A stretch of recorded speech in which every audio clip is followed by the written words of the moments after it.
In the quiet archives of Greene County, Ohio, a faded death certificate from 1888 records the passing of Caesar Bowen, a man whose documented age of 126 years has long unsettled historians. Born in 1762 during the reign of King George III, when Ohio was still a vast, unmapped wilderness teeming with ancient forests and untamed rivers, Caesar's life spanned revolutions, wars, and the birth of a nation.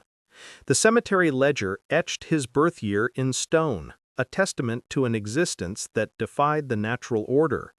Yet what truly disturbed scholars were the 7 notarized affidavits from prominent citizens, farmers, merchants, and ministers who swore under oath to having known Caesar since their own childhoods. Each described him as already ancient, his face etched with lines like weathered bark, his eyes holding the white of forgotten eras. The county coroner, a pragmatic man named Dr. William Hayes, examined the body after Caesar's death and noted anomalies that haunted his report. Dental wear patterns suggesting centuries of use, bone density thinned to near transparency, and skin like parchment stretched over fragile frames. "Inconsistent with any living person I have observed," he wrote, yet he refused to outright dispute the age claim, filing it away as an unsolved riddle. For over a century, academics dismissed the case, relegating it to dusty shelves labeled anomalies or folklore. But the discovery in Caesar's modest cabin, a collection of 63 journals written in 3 distinct handwriting styles, all purportedly his own, hinted at something far more profound than mere longevity. These volumes, bound in scraps of leather and stitched with sinew, chronicled not just one life, but echoes of many, suggesting Caesar had borne witness to histories beyond his own. Greene County in the 1880s was a landscape of rolling farmlands and budding towns, where the scars of the Civil War still lingered in whispered tales of abolitionists and underground railroad routes. Xenia, the county seat, had risen from the ashes of an 1874 tornado, its streets now humming with railroad commerce and new arrivals. Amid this modest prosperity stood Caesar's cabin 2 miles outside town, a relic of hand-hewn logs darkened to ebony, its stone chimney leaning precariously, roofed with cedar shakes weighted by river stones, a style obsolete since the early 1800s. Locals whispered that the structure had endured for at least 60 years, possibly longer, much like its occupant. Caesar himself was a fixture in Xenia, shuffling into town with a gnarled hickory cane he claimed to have cut in 1799. Barely 5 feet tall, his frame bent like a wind-sculpted tree, he moved with a deliberate slowness that children mistook for stillness until he stirred. His skin resembled old leather, creased with maps of enduring hardship, but his eyes, pale brown like sunlit creek water, pierced with an unnerving clarity, making even sturdy men avert their gaze. He sustained himself through odd jobs, mending harnesses, repairing tools, his twisted hands, assumed arthritic, working with uncanny precision. Speech came sparingly from him, a dry whisper that drew listeners close, laced with archaic phrases like thee and thou, remnants of a bygone century. Dr. Harold Sutton, the town physician, had pursued a proper examination of Caesar for 3 years, driven by professional curiosity. "His vitals are impossible," he confided to his wife Margaret over dinner in 1887. "Pulse at 40 beats per minute, respiration like deep slumber, yet he's alert." Medical texts offered no precedent. The oldest verified case he'd studied reached 108. If he's truly 125, he should have perished decades ago. The record Sutton referenced resided in the courthouse, a manumission document from July 4, 1826, freeing Caesar, Negro man aged approximately 64, from Jeremiah Hawthorne of Virginia. It noted Caesar's service since 1784, purchased as an adult Negro of significant years. Conservative estimates placed his birth in the early 1760s, but Caesar's own accounts, recorded by local historians, painted a vaster canvas. He recalled the Stamp Act riots, Pontiac's rebellion, French influences in the Ohio Valley, events from a child's perspective in a turbulent era. Winters so harsh, trees cracked like gunfire, summers reddened by distant forest fires. Born on a tobacco farm in Tidewater, Virginia, he told Thomas Fletcher, a young reporter from the Xenia Gazette in 1885. Mother was 16. Fever took her that year. Father sold before I walked. Master Josiah Warren worked 200 acres with 23 souls. I was the weakest. They doubted I'd survive. Fletcher, assigned a light human interest piece, spent 4 hours in the cabin, scribbling furiously as Caesar's words unfolded like forgotten scrolls. The cabin's unnatural coolness in July's swelter added to the eerie atmosphere. Childhood memories? Caesar paused, staring into the empty fireplace. Tobacco leaves drying, light through wall cracks, singing in the quarters, old African songs, meanings lost, but sung anyway. And hunger, always hunger. Enough to work, never to fill. On changes witnessed, empires fell and rose, slavery spread like disease, then died, cities burned, things that would break your mind. Fletcher's article, though edited for tone, preserved darker elements in his files, later pivotal. By spring 1887, Caesar weakened, appearing less in town. Dr. Sutton's house calls met resistance. No physician ever did me good. On October 12th, mid-conversation with neighbor Samuel Pritchard, Caesar fell mute, abruptly, his face twisting in horror. Pritchard fled, returning with Sutton to find Caesar responsive but silent, eyes tracking them like shadows. Chosen silence, Sutton noted, puzzled. Weeks brought temporal confusion, staring at walls with terror, then calm. Children whispered of misaligned shadows, silent lip movements at night. Widow Martha Hewitt heard harmonious singing in unknown tongues from the cabin, vanishing by dawn. A January night brought crisis. Caesar pounded Pritchard's door barefoot in snow, collapsing. Fever raged 3 days. Delirious cries named Abigail, Jonas, Scipio, Delilah, Samuel, pleas and apologies. Tell them it was never supposed to be this long. Fever broke. Caesar whispered, "How many years since I was young?"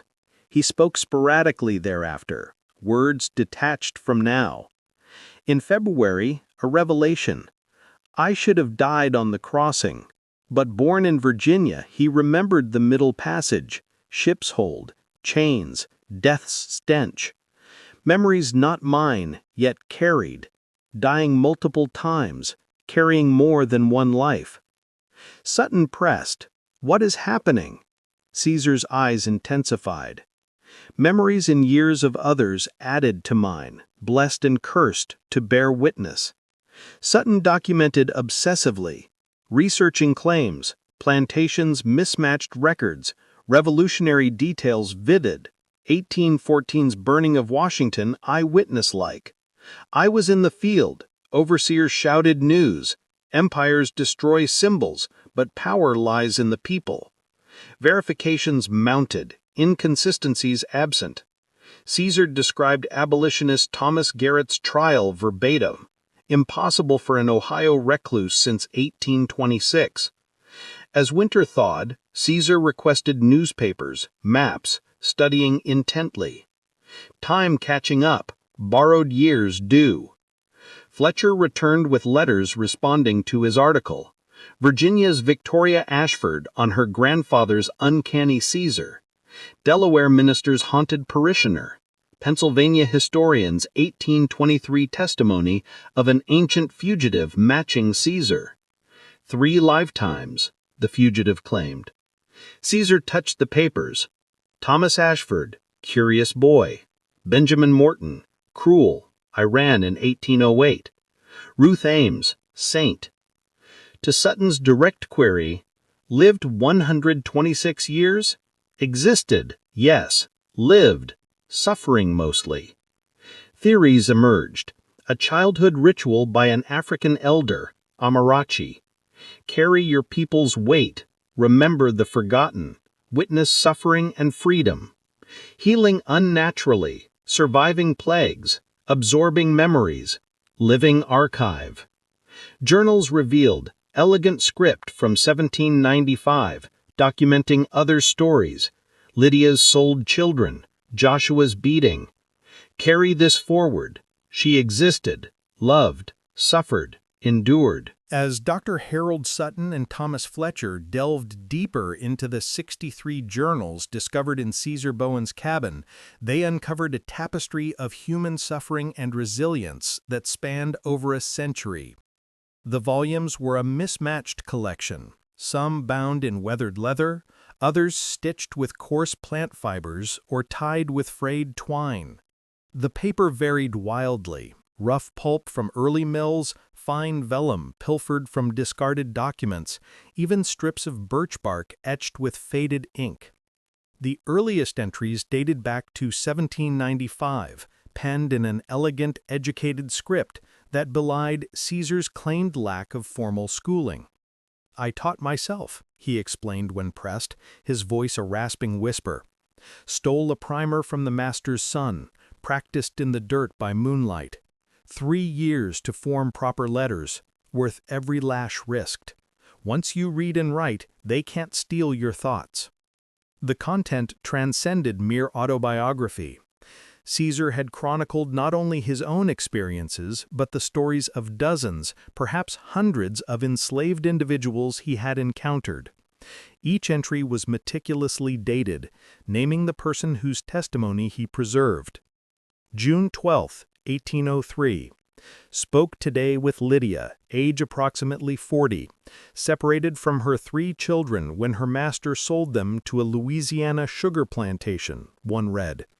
She described the morning, the youngest clinging to her skirts, the middle child silent in shock, the oldest beaten for running. 6 years gone, she serves the family that shattered hers with grace, lest punishment follow. I carry this so someone knows Lydia existed, loved, suffered, endured. Page after page echoed similar tales, clinical accounts of violence that chilled more than graphic horror could, small acts of resistance like hidden songs or shared food, the relentless heartbreak of families torn asunder. "Why this burden?" Fletcher asked, his voice tight as he read aloud in the dim cabin light. Caesar, seated by the empty hearth, regarded him with those piercing eyes. "Because no one else could. Slaves couldn't write. Punishment for literacy was severe. Whites wouldn't record truths that damned them. I was given this gift, or curse, of time, to witness and preserve. How could I refuse?" But the later journals, from the 1840s onward, veered into the inexplicable. The handwriting grew shakier, the content stranger. Caesar described memories he admitted weren't his own. November 3, 1847. "I remember a ship, though I've never sailed. The hold, dark, airless, bodies chained so tight movement invites agony. This is not mine, belongs to another, name unknown. Smells of waste, vomit, decay, fear's stench. Bodies chained to the living for days, prayers in tongues I don't know, waves rolling, death a mercy craved, yet I carry it. How many hold ancestors' suffering in dreams, in bones?" Sutton looked up unsettled. "You think I'm mad?" Caesar asked flatly. "I think you've experienced something beyond norms," the doctor replied carefully, "whether psychological incorporation or something else." Caesar nodded. "Belief or not, I describe faces from fevers I never had, scars from lashes I never felt. Hundreds of lives weigh on me, their joys brief, sorrows endless. As the end nears, they press close, waiting. For what? Fletcher probed. Settlement. Borrowed years calling due. In late April 1888, the cabin became a makeshift research hub. Sutton visited daily. Fletcher stayed, verifying claims. Dozens matched records, events, people, details accurate beyond coincidence. But explaining longevity eluded them. Martha Hewitt, aiding with care, first noted changes in early May. She said, "His skin thins like paper, veins show through, eyes turning gray, like fogged glass." Sutton confirmed, papery flesh bruising easily, clouded eyes yet sharp-sided, drastic weight loss as if consumed internally. "Hollow," Caesar whispered, "drawn out, steadily, becoming less solid, perhaps memory unbound." Fletcher paused, cataloging. Metaphor? Am I? Boundaries blur, my hands or remembered ones. On May 3rd, crisis struck. Sutton found Caesar rigid, eyes unfocused, gasping. No cardiac issue, but terror evident. "They're here, all whose stories I carry, wanting time back." The cabin felt unchanged, yet Caesar tracked invisible forms. Remembering everything at once, Lydia's grief, Joshua's lash, Sarah's poison, Thomas's escaped joy and guilt, can't separate mine from theirs. His voice shifted, feminine then deep, accents varying. "I am Caesar, but Lydia, Joshua, Sarah, all crushing boundaries." Over 3 days fragmentation intensified. Dialects from Georgia's Gula to Maryland's shores, personas cycling, child in the fields, kitchen-scarred hands, forest fugitive. Sutton documented clinically but privately marveled. Beyond delirium, each voice distinct, memories consistent. Fletcher, summoned by panicked Hutt, witnessed the polyphony. Alone that night, Sutton journaled. "Science fails here, witnessing not one death but many lives dispersing from one vessel." On May 6th, clarity returned briefly. "Apologies for the disturbance," Caesar said weakly. "Need you to understand. The ritual by Amarachi, fragments from Africa, preserving stories, chose me as vessel, absorbed dying slaves' essences, memories, years extending mine. Mechanism? Unknown. Effect? Repository of testimonies cut short. Pain? Self-dissolving, blurring mothers' faces, childhoods. But you're helping, bearing witness."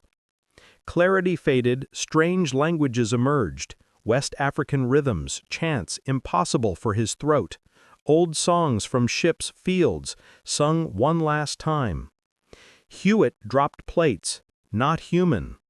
On May 8th, pounding woke them. Pritchard led to the cabin aglow with unexplained lamps, air charged. Caesar stood, impossibly, arms wide, multiple voices overlapping in debate. English fragments, African tongues. Then silence, serenity. Understood now, vessel for cut-short lives, preserving stories. Not immortal, archive. Consciousness transcends, memories transfer. Sutton protested science. Caesar countered, "Where does memory live? Identity's location." Relief settled him. Letting go, journals preserve. Can rest, debt settled. He felt light, unburdened. Time to die, vessel breaks, contents disperse. 7 peaceful days followed. Sutton noted, essential death done, body formalizes. They carried him outside May 14th under oak shade, forgotten beauty without sorrow's weight. Final talks, Amarachi's grace, carried souls like Lydia, Joshua, Sarah. Morality, burden without consent, but alternative, erasure. Asking the question is resistance. On May 15th, thanks given, journals entrusted, bear witness. Lucid moments waned. At 2:47 p.m., gentle last breath. Coroner Hayes arrived, baffled. Bones, teeth, organs suggest extreme age, 150 possible. Impossible, yet evident. Burial in Woodland Cemetery, Simple Stone, 1762–1888. Journals to Sutton, who researched 15 years, publishing The Extended Witness in 1895. Excerpts, verifications, mysteries acknowledged. Critics scorned, Sutton stood firm. Donated to Ohio Historical Society, 1904. Rediscovered 1960s. Historians valued, comprehensive slave narratives, accurate beyond explanation. DNA hinted extreme age, debates persist. Parapsychology, skepticism, neuroscience gaps. Cabin phenomena, sounds, cold spots, demolished 1928 amid singing. Site barren till paved 1965. Journals endure, testifying suffering, survival. Caesar's legacy, commitment to remembrance, challenging memory's bounds, honoring erased lives. In the decades following Caesar Bowen's death, his story faded into the shadows of local legend, whispered among the elderly in Greene County, Ohio, like a half-remembered dream. The journals, those 63 volumes of painstaking testimony, were safeguarded by Dr. Harold Sutton until his own passing in 1903. In his will, he bequeathed them to the Ohio Historical Society, where they languished in climate-controlled vaults, largely untouched by scholars who preferred verifiable facts over enigmatic anomalies. It was not until the turbulent 1960s, amid the civil rights movement's fervent calls for recognition and justice, that Caesar's archives resurfaced. Historians, fueled by a renewed interest in slave narratives, dusted off the tomes and began to unravel their profound significance. Dr. Patricia Morrison, a young African-American scholar from Howard University, was among the first to dedicate years to studying the journals in the 1970s. Her dissertation, later expanded into the seminal book Voices from the Archive, The Caesar Bowen Testimonies, argued that regardless of the man's impossible longevity, the documents represented an unparalleled primary source on the African-American experience under slavery. The journals are a mosaic of human endurance, Morrison wrote. Names, dates, locations, every verifiable detail aligns with historical records. Plantations in Virginia, escapes via the Underground Railroad, even obscure court cases like Thomas Garrett's trial, are rendered with precision that defies fabrication. She cross-referenced entries with census data, plantation ledgers, and abolitionist pamphlets, finding no discrepancies. Lydia's story of her sold children matched an 1803 auction record in Louisiana. Joshua's beating corresponded to an overseer's diary entry from 1812. Yet Morrison grappled with the supernatural elements Caesar described, the absorbed memories, the ritual by Amarachi. Were these metaphors for collective trauma or something more literal? In interviews, Morrison admitted, "If we accept the psychological interpretation, Caesar was a savant of empathy, internalizing stories so deeply they became his own. But the physical evidence, the coroner's report, Sutton's medical notes, suggests a biological anomaly we can't dismiss." She consulted neuroscientists who noted that memory consolidation remains poorly understood. Phenomena like savant syndrome or hyperthymesia, perfect autobiographical recall, hint at brains capable of extraordinary storage. Perhaps Caesar's mind was a natural repository, amplified by trauma, one expert speculated. As word of the journals spread, they attracted a diverse array of interpreters. Parapsychologists cited the case as evidence for collective consciousness or psychic inheritance, where ancestral traumas imprint on descendants. In a 1982 conference paper, Dr. Elena Vasquez argued that Caesar's absorptions resembled documented cases of past life memories or mediumship. The polyphonic voices during his final days suggest disassociation not as pathology, but as a release of bound energies. Skeptics, however, decried it as hoax or delusion. A 1990 article in Skeptical Inquirer posited that the journals were a collaborative forgery, perhaps compiled by abolitionists using Caesar as a figurehead. No DNA from 1988 can conclusively prove age, the author claimed, ignoring the telomere analysis from preserved hair samples that indicated cellular aging far beyond norms. By the turn of the millennium, Caesar's story intersected with advancements in genetics and epigenetics. Researchers at Johns Hopkins University examined the hair samples Sutton had preserved, finding unusually short telomeres, markers of cellular senescence, consistent with extreme age. Epigenetic modification suggested environmental stresses like malnutrition and trauma, common in slavery, but amplified exponentially. It's as if his DNA carried the wear of multiple lifetimes, lead researcher Dr. Marcus Hale noted in a 2005 study. Trauma can alter gene expression across generations. Perhaps Caesar embodied that literally. This fueled debates in bioethics journals. Could ritualistic practices influence biology? Anthropologists pointed to African traditions involving ancestor vessels, where individuals channel communal spirits, extending perceived lifespans through trance states. The cabin site, paved over in 1965 for a shopping center parking lot, became a point of pilgrimage for some. Urban legends persisted, drivers reporting cold spots on warm nights, radios tuning to static-filled chants, shadows mimicking chained figures. In 2012, a paranormal investigation team from the Travel Channel filmed an episode there, capturing EVPs, or electronic voice phenomena, whispering names like Lydia and Joshua. Skeptics attributed it to wind or interference, but the episode garnered millions of views, reigniting public interest. Online forums buzzed with theories, time slips, reincarnation, even quantum entanglement of consciousness. Caesar's legacy extended beyond academia into art and activism. In 2018, playwright Aisha Rahman debuted The Vessel, a Broadway production dramatizing his life. The play portrayed Caesar as a symbol of resilient memory, with actors embodying the absorbed personas, in a climactic scene mirroring his final crisis. Critics praised its exploration of intergenerational trauma, drawing parallels to modern issues like systemic racism and cultural erasure. Bowen's story reminds us that history isn't just facts, Rahman said in interviews. It's felt, carried in bodies and souls. The production won a Tony for Best Original Score, featuring haunting melodies inspired by the old songs Caesar described.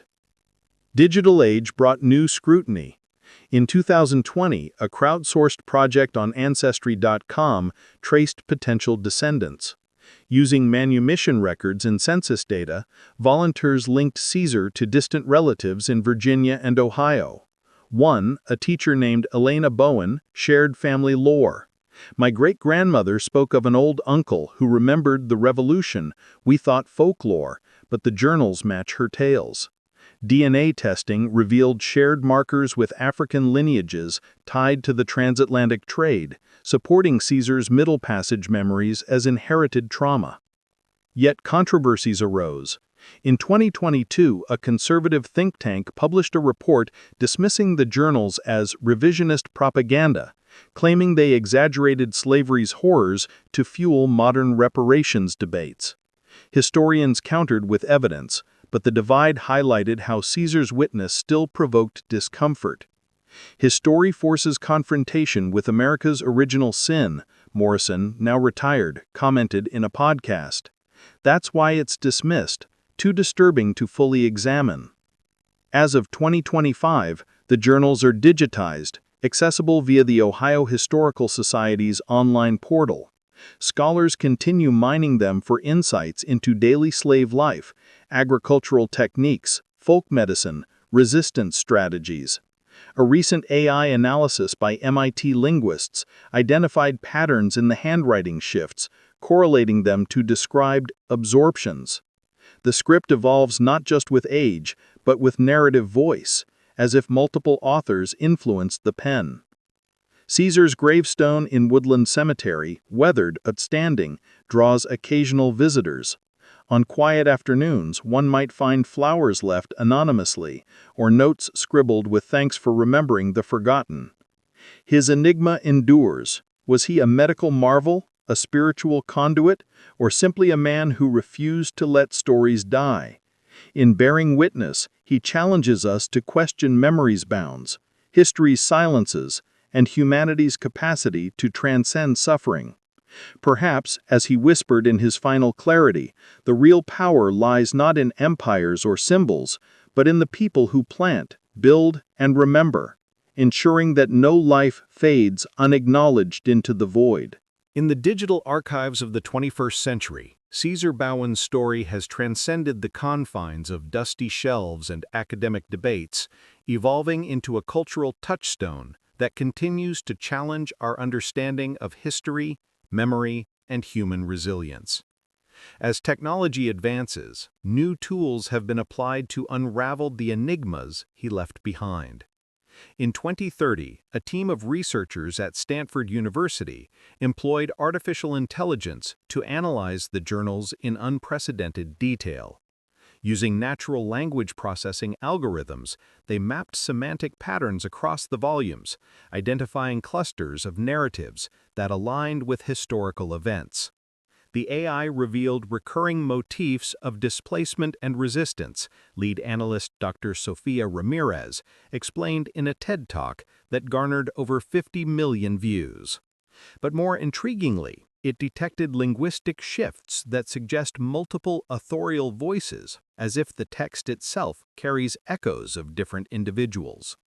The AI analysis corroborated earlier findings. Over 85% of verifiable details, names of plantations, dates of auctions, descriptions of escape routes, matched digitized records from the National Archives. Yet the program flagged anomalies in the absorbed memory sections, where vocabulary and syntax deviated from Caesar's baseline style, incorporating dialects and idioms from regions he never visited.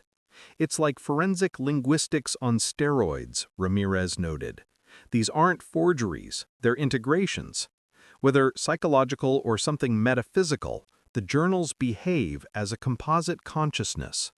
This sparked collaborations with quantum physicists who drew parallels to entanglement theories, proposing that trauma could create memory fields persisting beyond death, accessible to sensitive individuals like Caesar.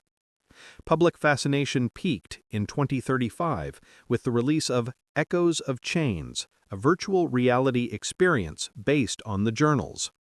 Developed by a coalition of historians and tech firms, users could inhabit Caesar's memories, walking Tidewater tobacco fields, enduring the Middle Passage's horrors, witnessing Underground Railroad escapes. It's not simulation, it's immersion, creator Jamal Thompson said. We used AI to reconstruct scenes from the entries, but the emotional core comes from Caesar's words. The VR program faced backlash from ethicists, who argued it commodified suffering, but advocates praised it for humanizing history. Schools adopted it for curricula, fostering empathy in generations removed from slavery's shadow. Amid this revival, physical remnants of Caesar's life drew renewed scrutiny.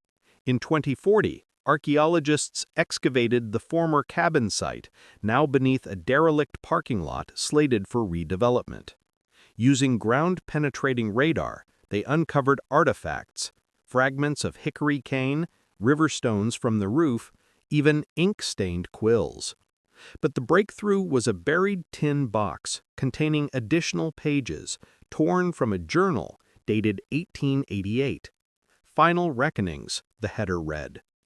In fading script, Caesar described a vision on his deathbed. They gather now, the carried ones, not as burdens, but as lights. Lydia smiles, children restored. Joshua reads freely. Sarah finds peace. Amarachi nods approval. We are not lost, we are released.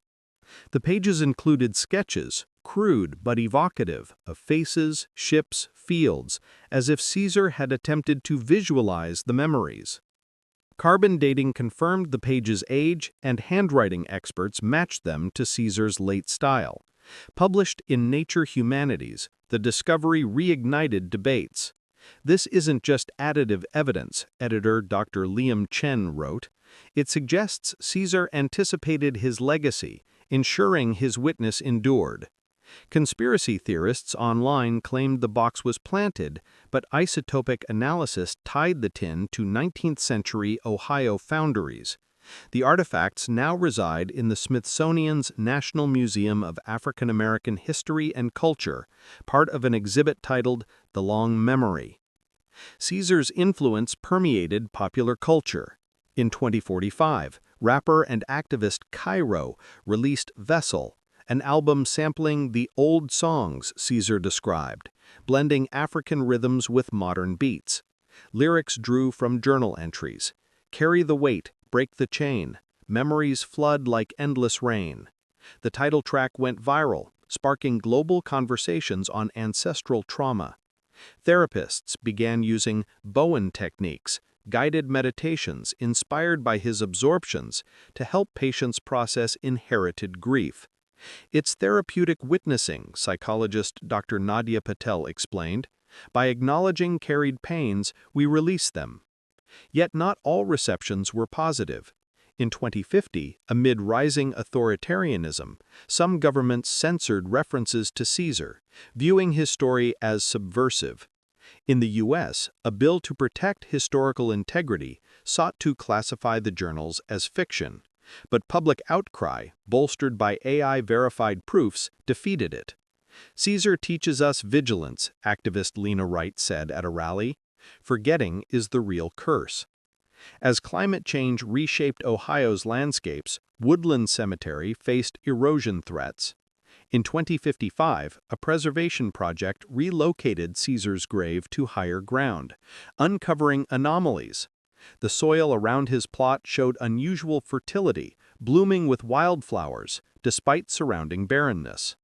Botanists identified species native to West Africa. How they arrived remained unexplained. Perhaps seeds from Amarachi's ritual, speculated one researcher, half-jokingly.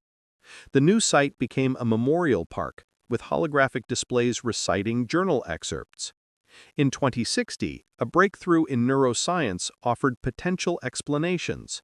Scientists at MIT developed memory mapping via neural interfaces, revealing that extreme stress could create epigenetic tags transmissible across generations or, in rare cases, laterally between individuals. Caesar might have been a natural empath, amplified by ritual-induced neuroplasticity, lead Dr. Arya Voss published. His brain could have synced with others, absorbing engrams like data files. Experiments on volunteers showed partial memory transfers under hypnosis, echoing Caesar's fragmentations. The story's completion came full circle in 2070, when a descendant, traced via DNA databases, visited the archives. Zara Bowen, a historian, pored over the journals, tears streaming. "She carried my ancestors," she whispered. Her book, The Unbroken Chain, synthesized centuries of research, concluding, Caesar wasn't immortal, he was communal. His life proves memory isn't solitary, it's shared, persistent, demanding justice. Thus, Caesar Bowen's enigma endures, not as a solved puzzle, but as a living testament. In an era of forgetting, his witness reminds us, stories survive, sufferings echo, and humanity's depth defies explanation. Whether curse or blessing, his extended existence ensured the forgotten speak eternally, challenging us to listen, remember, and act.